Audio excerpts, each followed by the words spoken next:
नारायण रूप नारायण रूप संगत, मातृशक्ति और चर अचर जीवों के चरणों में दास का सत्संग नमन। आज गुरु प्रेरणा से जो सेवा का विचार मिला है, उसका विषय है स्वभाव और कर्म। वर्तमान काल के योगीराज महात्मा मंगत राम जी महाराज ने फरमाया, प्रेमी जी, इस संसार में हर एक जीव अपनी आदत का गुलाम है। आदत ही स्वभाव को कहा जाता है। अब स्वभाव है क्या? जो कर्म हम दिन रात करते हैं, पूज प्रेमी, उसी से स्वभाव बनता है। एक कर्म को बार बार करते चले जाएं, धीरे धीरे स्वभाव में तब्दील हो जाता है। कर्म का असर धीरे धीरे चित्त के पटल पर अंकित हो जाता है। जब उसका गहरा प्रभाव बन जाता है, तो फिर वो स्वभाव बन जाता है। ये शरीर जब छूटता है, तब भी स्वभाव का नाश नहीं होता। जब शरीर छूटता है, तो सूक्ष्म शरीर, मन, बुद्धि, चित्त और अहंकार, ये चित्त जिसमें स्वभावगत गुण हैं, वो नए शरीर में प्राप्त हो जाते हैं। यानी कि जो स्वभाव लेकर जीव शरीर छोड़ता है, अगला वही स्वभाव अगले शरीर में चला जाता है। स्वभाव ही नया शरीर धारण करता है, ये प्रेमियों पक्का समझें। इसी से इसी को हम आवागमन भी कह सकते हैं। जैसे स्वभाव लेकर इस शरीर में जीव दाखिल होता है, उस स्वभाव के अनुसार ये जीव अंदर खेल करता रहता है। जैसे जीव का स्वभाव होता है, वैसे ही कर्म करने की खातिर वो मजबूर होता है।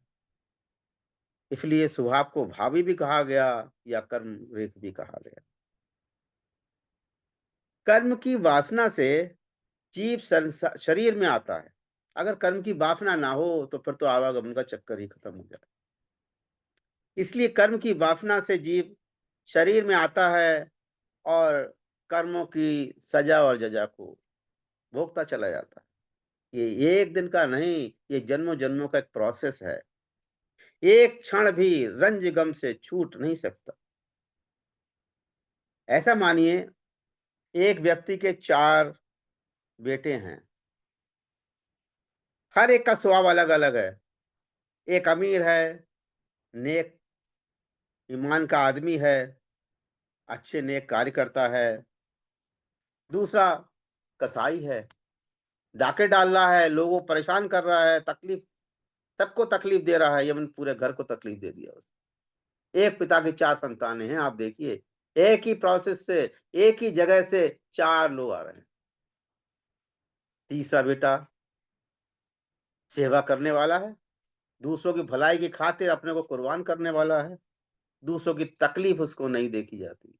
वो हर समय सोचता है कि कैसे मैं इसके दुखों को दूर करूँ। और एक तरफ परिवारों में देखा, चौथा बच्चा होता है, बड़ा प्यार रखता है। लेकिन देखा गया है कि चौथा बच्चा बड़ा ऐश-परस्ती है, सब कुछ मिल गया। संसार में दुःख की उसे किसी की परवाह नहीं हो रही है। अपने ऐशो-आराम में मस्त है। हमारे आस-पास की अगर हम निगाह डालें, तो कई ऐसे परिवार मिल जाएँगे, जिसमें ऐसी प्रकृति के बच्चे भी आ गए हैं। सब अपने-अपने स्वभाव के मुताबिक काम कर रहे हैं। देखिए पूछ प्रेमी, फिर कि एक प्रोसेस से, एक परिवार से, एक माता-पिता से 3 संतानें हो रही हैं, लेकिन तीनों अपने-अपने अलग स्वभाव से अपने कर्म कर रहे हैं। और उनके स्वभाव के अनुसार कुछ प्रेमियों उनको फल भी मिल रहा है। कोई परिवार में हँस रहा है, कोई रो रहा है, कोई मौज-मस्ती कर रहा है, कोई घूम रहा है, सब कुछ। कोई माँ-बाप को सुख दे रहा है, उन्हीं माँ-बाप को कोई दुःख दे रहा है। जीव स्वभाव से ही लाचार है, वो करे क्या? स्वभाव के बस में है। सोचता है गलती नहीं करनी चाहिए। हम लोग खुद आकलन करें, कभी-कभी गलती हो जाती है, प्रायश्चित भी होता है कि जब सत्संग से जुड़ते हैं, हाँ, मुझे गलती नहीं करनी चाहिए, लेकिन फिर गलती हो जाती है। आखिर ऐसा क्यों होता है? क्योंकि स्वभाव ही हमसे गलती करवाता है। जीव अच्छे कर्म करके सुख पाता है, बुरे कर्म करके दुःख पाता है, ये तो सबको पता है। फिर भी सबको जानते हुए भी फिर हमसे अच्छे कर्म सोचते-सोचते हमसे बुरे कर्म हो जाते हैं। और ये तृष्णा, ये प्रोसेस ऐसे ही चलता रहता है। तृष्णा जो कर्मों की है, अच्छे बुरे की, ये योनि दर योनि चलती रहती है। कोई समझ ही नहीं पाता है कि हम सही रास्ता में दिख भी रहा है, हम चलना भी चाहते हैं, लेकिन चल नहीं पाते हैं। यानी कि जैसा स्वभाव लेकर आता है, वैसा ही सिलसिला शुरू होता रहता है। कभी-कभी सिर भी पीटते हैं कि हम सब कुछ जानते हुए भी अनजान होके ये क्या कर रहे हैं। अब आप देखिए प्रकृति का नियम, संसार के जितने भी पदार्थ हैं, जितने भी ईश्वर की रचित चीजें हैं, सारी स्वभाव के बस में हैं।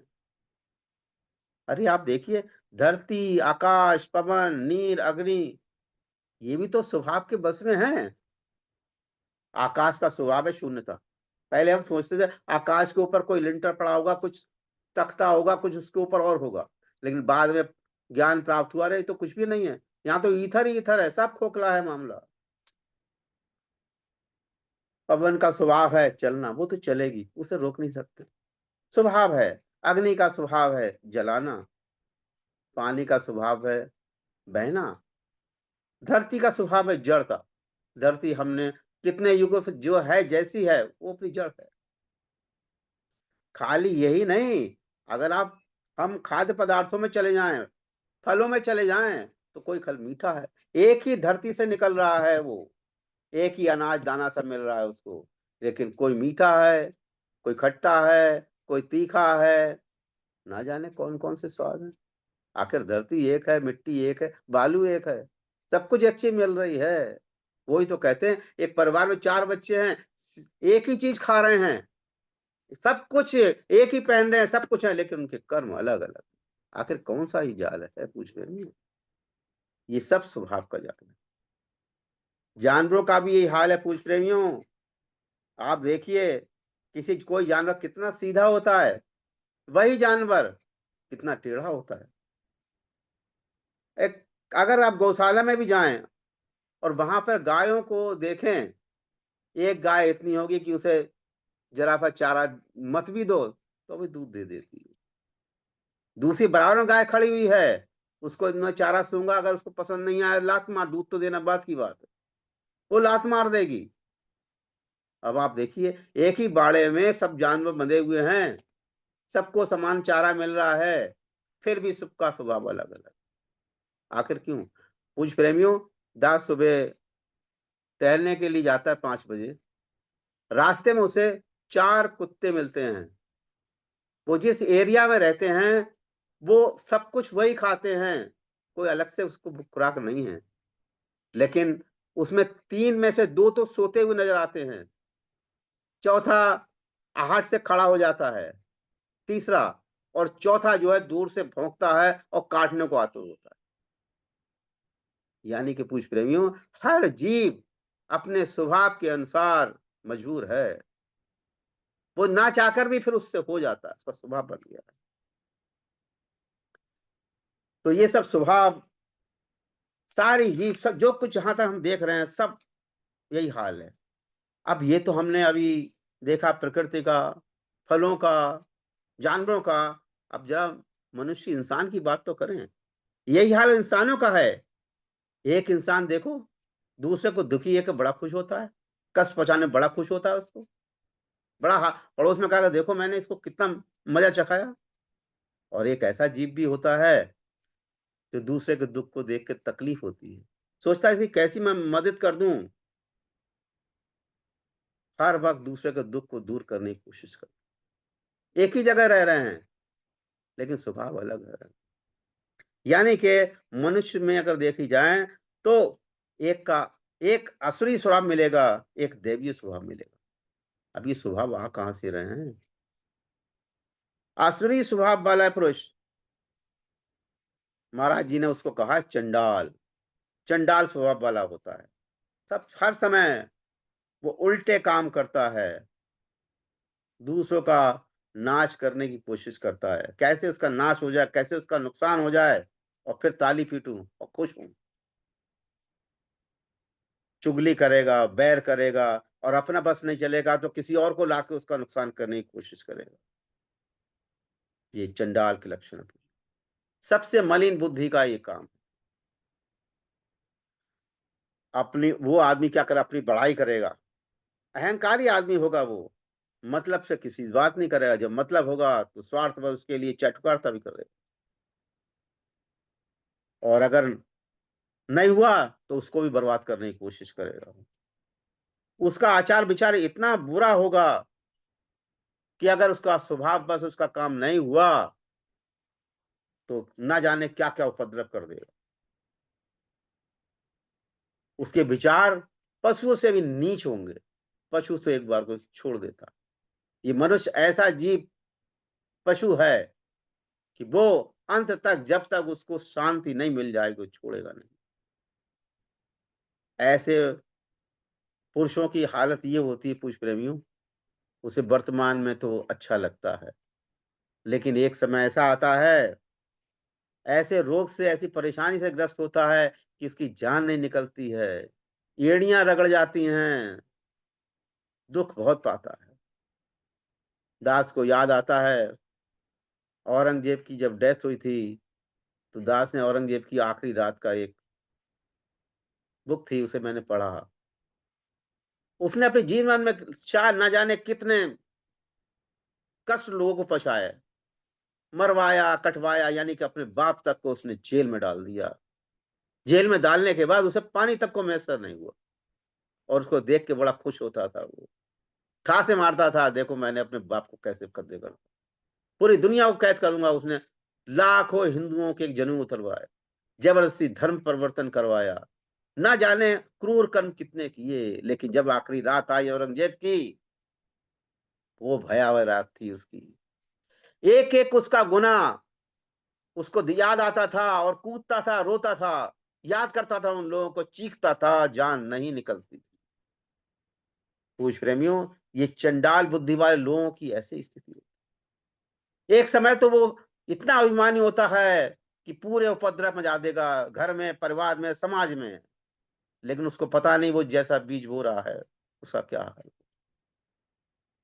लेकिन इसके अलावा एक दूसरा भी तरह के लोग हैं, जो दैवीय स्वभाव वाले होते हैं।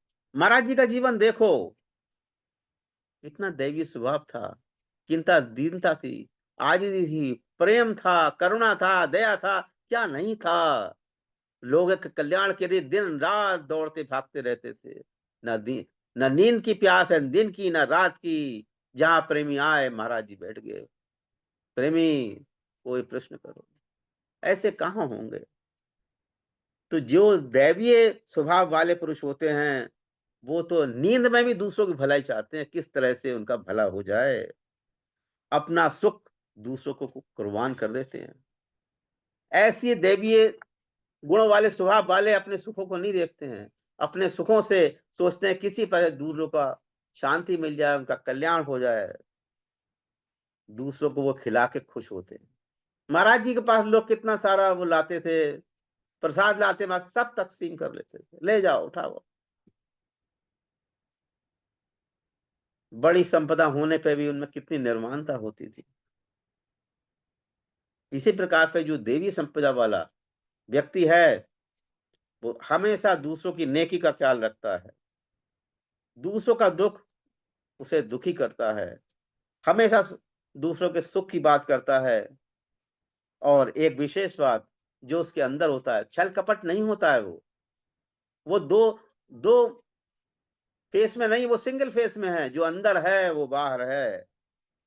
ऐसा जो इंसान है उसकी आत्मा सुखी होती है। वो बड़ी ऐसा इंसान की बड़ी कीर्ति होती है। हर परिवार में, समाज में जहां भी ऐसे गुणों वाला व्यक्ति होगा, पहले निगाह उसको ढूंढते हैं। सत्संग में भी अगर ऐसी व्यक्ति कोई मिल जाता है सत्संगी, तो ढूंढते प्रेमी, वो आए नहीं। उसका अनन्य प्रेम है भाई, उसके स्वभाव के अनुसार जो उसका स्वभाव हमें दिख रहा है, उसके प्रति लगाव हो जाता है। और उसको भी तड़प होती है कि प्रेमी याद कर रहे होंगे, चलो। उसकी बड़ी कीर्ति होती है और जगह जगह उसकी उपमा भी दी जाती है कि फलाना प्रेमी कितना प्रेम करता है, लोगों की सेवा में तत्पर रहता है, कैसे लोगों का आराम मिल जाए, दौड़ जाता है वो। और ऐसे व्यक्ति मरने के बाद भी, पूज्य प्रेमियों, निश्चित है इससे बढ़िया घराने में जन्म लेते हैं, क्योंकि ये पूर्व जन्म की कमाई है और इस जन्म में ही वो कमाई करते हैं। वो कमाई 100 गुना, 10 गुना, 1000 गुना हो जाती है। और नेक कर्म करते करते किसी ना किसी जन्म में आखिरकार ईश्वर भक्ति को प्राप्त होते हैं। जैसे महाराज जी को ईश्वर भक्ति प्राप्त हुई। महाराज जी के बच्चों, ये एक दिन का खेल नहीं है, ये कमाई जन्मों जन्मों की है, 3 जन्मों 4 जन्मों की है। तो इसलिए जो दैवीय स्वभाव वाले होते हैं, वो हर जन्म में कुछ ना कुछ कमाई करते चले जाते हैं। कमाई जब धीरे धीरे ईश्वर परायण हो जाती है, तो कभी ना कभी ईश्वर भक्ति को प्राप्त हो जाते हैं। यानी कि जैसा स्वभाव होता है, वैसा ही वो कर्म करता है। वो स्वभाव है, मजबूर है। एक स्वभाव है, हम देखते हैं संसार में भी, दर दर भीख मांग रहा है। एक स्वभाव ऐसे ही व्यक्ति मिल जाएंगे कि करोड़ों रुपए भी संभाले हुए हैं, फिर भी उनका स्वभाव गुजरान वाला है। उन्हें पैसे संपदा से कोई फर्क ही नहीं है। स्वभाव ही आदमी को ऊंचा नीचा दिखाता है। जिस खंडाल में, याद रखिए पूज प्रेमियों, चंडाल प्रकृति के पुरुष पैदा हों, वो खानदान एक दिन तबाह हो जाएगा, कोई बचाने वाला नहीं। लेकिन जिस खानदान में ये देवीय स्वभाव वाले व्यक्ति पैदा होते हैं, अगर वो उस वर्तमान में उजड़ा हुआ परिवार है, तो एक ना एक दिन वो आबाद होगा। लेकिन हर एक चीज इस संसार में एक नियम पे खड़ी है, हर चीज का नियम है, और नियम के मुताबिक ही तरक्की करती है। जब पूरी ताकत होती है ना, तब बुलंदी पर पहुंचती है। ये ताकत धीरे धीरे पैदा होती है। नेक स्वभाव वाले जीव की आदत से, कोई नेक स्वभाव वाला जीव आपको मिल जाए, उसके पास 10 मिनट 5 मिनट बैठ जाएं, तो आपको पता लग जाएगा कि किसी वक्त ये कामिल बुजुर्ग, ये कामयाब होगा, ये कामिल गुरु होगा, ये बुजुर्ग बहुत ही काबिल बनेगा। क्योंकि कहते हैं ना, पहले पूत के पैर पालने में दिख जाते हैं। वो उसके गुण संसार को, समाज को दिखाई देने लगते हैं। बुरे स्वभाव वाले की आदत से ही मालूम पड़ जाता है कि आज ये बचपन में दिखा रहा है, इसके खोटे कर्म हैं, इसकी असली गुण हैं। एक ना एक दिन एक ने घर को, परिवार को, समाज को ही बर्बाद कर दे, क्योंकि जी स्वभाव से मजबूर है। लेकिन ऐसा नहीं है कि जन्मों जन्मों तक चलता रहे।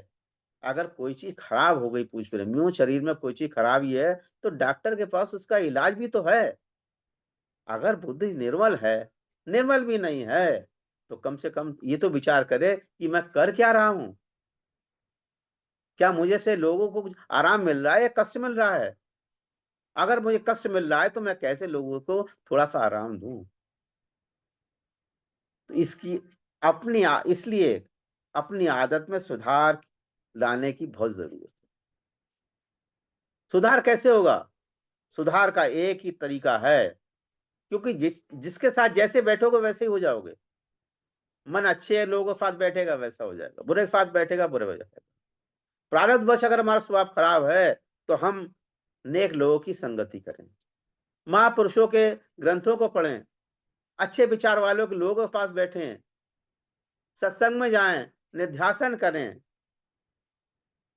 तो थोड़ी थोड़ी बात बन जाती। जैसे अगर बहते ठंडे पानी की नदी के पास बैठ जाएं, तो पूछ प्रेमियों, ठंडा की मिलेगी, गर्मी तो नहीं मिलेगी। हाँ, अगर अग्नि के पास बैठेंगे तो तपेंगे। ये विचार बुद्धि में आना चाहिए। जैसे नदी के पास बैठने से ठंडक प्राप्त होती है, ऐसे ही अगर हम सत्संग में जाने लगे, सत्विचार सुने, नेक लोगों के पास बैठे, तो धीरे-धीरे ठंडक आने लगेगी। ये पक्का है, निश्चित है। इसी को महाराज ने कहा यही किस्मत है। यहाँ किस्मत का खेल शुरू होता है, वो भी ईश्वर कृपा से पूछ हर चीज़ पूछ में हम आप सब ईश्वर कृपा से बैठे हैं, सत्संग से सुन रहे हैं। नेक असर होने से इंसान सुखी हो जाता है। यही किस्मत है, हर एक जीव अपनी किस्मत बदल सकता है, उसमें ताकत है। आदमी कर्म करने में प्रधान है, गीता में भी कहा है, कर्म कर, अच्छे बुरे कर्म करेगा तो अच्छा होगा, बुरे कर्म करेगा तो बुरा। यानी कर्म करने में वो स्वतंत्र है, तो क्यों ना अच्छे कर्म करें। अच्छे कर्म करने से इंसान सुखी हो जाता है, यही किस्मत है। हर एक जीव अपनी किस्मत इसलिए बना सकता है, क्योंकि वो जैसे कर्म करेगा वैसे ही उसकी किस्मत हो जाएगी। इसलिए जरूरी है कि इंसान सोचे कि जिंदगी में उसने किस कदर, एक बार सोचे बैठ के अकेले में कि उसने जिंदगी में किस कदर बुरा किया है, किस कदर भला किया है। बस ये मूल्यांकन हो जाए, बात बन जाए। अकेले में रात में बैठे हैं कि हमने दिन में क्या किया, किसी को दुख पहुंचाया, किसी को कष्ट पहुंचाया या किसी को सुख पहुंचाने की कोशिश की। इसका धीरे धीरे मूल्यांकन डेली हम अकाउंट नोट करें तो बात बन जाएगी।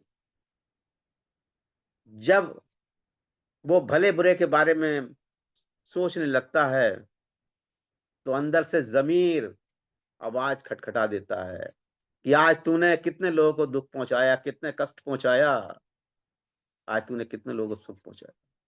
जब इसका मूल्यांकन हो जाएगा तो अंदर से ठंडक या गर्म दिखाई देना लगेगा पूछने में। अगर हमने लोगों को सुख पहुंचाया है, लोगों को है सहायता की है, तो अंदर से एक अंतःकरण में एक ठंडक सी पैदा हो जाएगी। क्योंकि अंतःकरण की में परमात्मा की आवाज है, यानी आत्मा रूपी धर्मराज अंदर बैठा हुआ है। वो हर वक्त हमारे अ, गुण अवगुणों का मूल्यांकन कर रहा है, बोल नहीं रहा है, उसको हमें बुद्धि से सोचना पड़ेगा। अंदर से जवाब मिलेगा, तो कौन सी नेकी करी है, आज तो तूने बहुत लोगों की पेट काटा है, जेब काटी है, तकलीफ होगी। हो सकता है वो अच्छी संगत में, नेक संगत में गया हो तो उसको याद आ जाए, हाँ कल से मैं ऐसा नहीं करूंगा। जब तक अच्छाई बुराई का मूल्यांकन नहीं होगा पूछ प्रेमियों, काम नहीं बनेगा। अगर हमने की करके बोझ बीज बोए हैं तो आम के फल मिलना असंभव है। इसलिए अपने ये विचार हमें कहां से आता है, अकेले में बैठे हैं, साधु संतों के पास बैठे हैं, सत्पुरुषों के पास बैठे हैं, निध्यासन करें, साहित्य को पढ़ें, कभी ना कभी धीरे धीरे धीरे धीरे रंग आ ही जाएगा पूछ प्रेमियों। और ये सब विचार सत्संग से ही आते हैं, सत्संग से ही मिलते हैं। इसलिए कहते हैं बौर काल करिए सत्संग तब ही होए। यानी कि सत्संग एक दिन का काम नहीं है पूछ प्रेमियों। जैसे हम अपने शरीर को, शरीर तो शरीर है, फिर क्यों हम रोज शरीर को साफ करते हैं साबुन से, क्यों करते हैं, एक बार साफ हो गया ना, रोज छोड़ रहे हैं। यही सत्संग का है कारण। एक दान सत्संग नहीं है, आप डेली सत्संग कीजिए, कुछ ना कुछ नए विचार मिलेंगे। सत्संग में जैसे दृढ़ता बढ़ती जाएगी पूछ प्रेमियों, आदमी का स्वभाव बदलता चला जाएगा, ने बदी से नेकी की ओर चला जाएगा। जीव अपनी करनी का फल जरूर पाता है, इसमें कोई संदेह नहीं है। कभी कभी देखा जाता है कि पुत्र बाप का विरोधी हो जाता है। अब सोचो, जिस बाप ने बच्चों को पैदा किया वो बेटा बाप का विरोधी हो रहा है। कभी कभी एक आध बार ऐसा देखने में आया है, हाँ इसके बाप ने बड़ी रिश्वत कमाई, धोखेबाजी की, दूसरों का खून चूसा, खोटी कमाई इस्तेमाल की, और उस कमाई को उन्होंने बच्चों को खिलाया, और उस कमाई के खाने से अपवित्र खून उसका बना, खून से वीर्य बना, वीर से उसकी संतान बनी, और वो खोटे स्वभाव वाला बन गया। यानी कि जहर से जो चीज पैदा होती है, उससे जहर ही पैदा होता है पूज्य प्रेमियों, उससे अमृत पैदा नहीं हो सकता। बुरी कमाई से जो बच्चा पैदा होता है, वो बच्चा वंश परिवार सबको नाश कर देता है। यही अपनी करनी का फल है। इसके उलट जिस मनुष्य की नेक कमाई होती है, गरीब जरूर होगा, अभाव में जरूर होगा, लेकिन उसका परिवार भी नेक होगा। उसमें नेक व्यवहार, सत्संग, नेक विचार की चर्चा हर वक्त बनी रहती है। लेकिन दूसरे भी इसके विपरीत, जिसके घर में घोड़े, हाथी, भैंस बंधे थे, चंद सालों में सब समाप्त हो गए। आखिर ऐसा क्या हुआ? हुआ ये कि बुरे आचरण वाला एक बच्चा उस परिवार में पैदा हो गया, और उसने अपने बुरे कर्मों से ही उस खानदान को तबाह कर दिया। ना जाने कितने राजा महाराजे ऐसे तबाह हो गए। लेकिन उसके उलट पूज्य प्रेमियों, दास ने ऐसे ही परिवार देखे हैं जो सत्यनिष्ठ थे, जिनके घर में अभाव ही अभाव रहा, लेकिन बच्चों को उन्होंने नेकी की कमाई से खिलाया, सींचा, तरक्की को कर गया। वो परिवार ही तर गया। पूज्य प्रेमियों, इंसानी जीने जिंदगी का मकसद सिर्फ नेकी और बदी को समझना है कि अच्छा क्या है, बुरा क्या है। नेक इंसान होगा तो कदम कदम पे नेकी करेगा, बुरा आदमी होगा हर समय बुरा ही बुरा करेगा। यानी कि मकसद हमें नेकी और बदी को पहचानना है। अगर नेकी के रास्ते पड़ गए तो हमारा कल्याण। अब आप देखो ना, दुर्योधन और पांडवों का हाल। अरे भाई, सारा राजपाट पांडवों का था, फिर भी उनने कहा भैया 5 गांव हमें दे दो, 5 भैया एक एक गांव बांट लेंगे। अब स्वभाव बस, दुर्योधन तो क्रूर था, कहाँ वो कहता है 1 इंच जमीन नहीं दूंगा। और स्वभाव बस क्या हुआ, उसका नतीजा सबको पता है। महाभारत में युद्ध हुआ, दुर्योधन दुर्योधन और जितने कारक और पांडव सब तबाह के तबाह। यानी कि हम स्वभाव के बस अपना कितना सुखमय जीवन कर सकते हैं और दुखमय जीवन कर सकते हैं। यदि लालच और लोभ में आकर हम नेक पर चलना छोड़ नेकी पर चलना होता, समाज के अंदर हम देखते हैं, जहां लालच आया, लोभ आया, लोग अपना नेकी को छोड़ देते हैं, और उससे क्या होता है, उनके यहाँ बर्बादी के अलावा कुछ भी नहीं। क्योंकि पाप कर अंधेरे गड्ढे में फेंकता है, ये निश्चित है। अभी नहीं, कुछ दिन बाद। लेकिन गंदगी तो गंदगी है। इस बुद्धि को शुद्ध करने के खातिर एक और साधन है, जैसे जप है, तप है। महाराज जी ने सेवा का धर्म बड़ा सर्वोच्च माना। सेवा करने से सारे पाप नाश हो जाते हैं।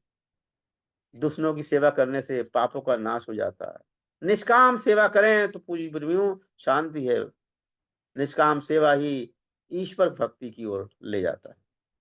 अब हम तो आ- सामान्य मनुष्य हैं। भगवान श्री कृष्ण, भगवान श्री राम ने भी सेवा का अद्भुत आदर्श पेश किया। कितनी निर्माणता थी उनके अंदर, लोगों के कष्टों को दूर न करने के लिए सब कुछ सहा उन लोग।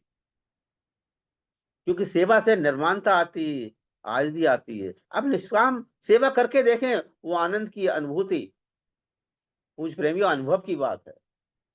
एक सेवा भी करके देखें, हजार ने एक सेवा, फिर उसका आनंद देखें। सेवा करो, भूल जाओ। अब देखिए ना, बड़ा कौन है? हर आदमी कहता है मेरा पर्स आया है, धन है, दौलत है, मैं बहुत बड़ा हूं ना। अगर हम अध्यात्म की दुनिया में देखें, अध्यात्म की विचार करें, तो बड़ा वो है जिसके अंदर आजिज़ी है, परोपकार है, जिसकी आदत नेक है, वो बड़ा है। और महाराज जी ने तो कहीं लिखा, कमीना कौन है जो हर वक्त अपनी खुदगर्जी में गर्क रहता है और हर दांव करके अपने सुख की खातिर लोगों को दुख देता रहता है। ऐसी खोटी भावना ही पूछ रही हूं नरक का स्वरूप है। जीव को सुख और दुख अपनी करने के मुताबिक मिलता है। यानी कि बुद्धि अगर परिष्कृत हो गई, बुद्धि ने निर्णय ले लिया कि सत्कर्म क्या है, खोटे कर्म क्या हैं, और सत्कर्म के रास्ते वो चल दिया, तो उसने इस जीवन में रहते ही जीती, अपनी बाजी जीत ली। कोई कर्म चक्र को जीत नहीं सकता। जैसा कर्म करेगा वैसा फल देगा भगवान। भगवान दृष्टा है, कर्म के फल को न कम कर सकता है न ज्यादा कर सकता है। पूछ प्रेमियों, अपना हिसाब फिट रखें, हमेशा सत्संग में जुड़े रहें, कहीं भी रहें ईश्वर का नाम लेते रहें, नेक कर्म करते रहें, बदी से दूर रहें। ऐसी ठंडक प्राप्त होगी पूछ प्रेमियों, जो अनुभव से परे। इसलिए हर वक्त अपनी सोच को नेकी की तरफ लाना चाहिए, जो हर हालत में सुख देने वाली है।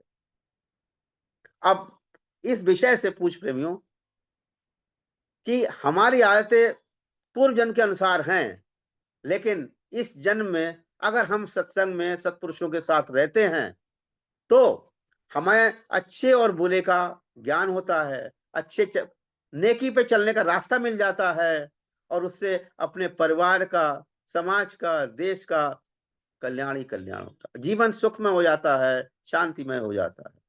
इन्हीं शब्दों के साथ दास अपनी वाणी को विराम कर देता है। ओम ब्रह्म सत्यम सर्वदा।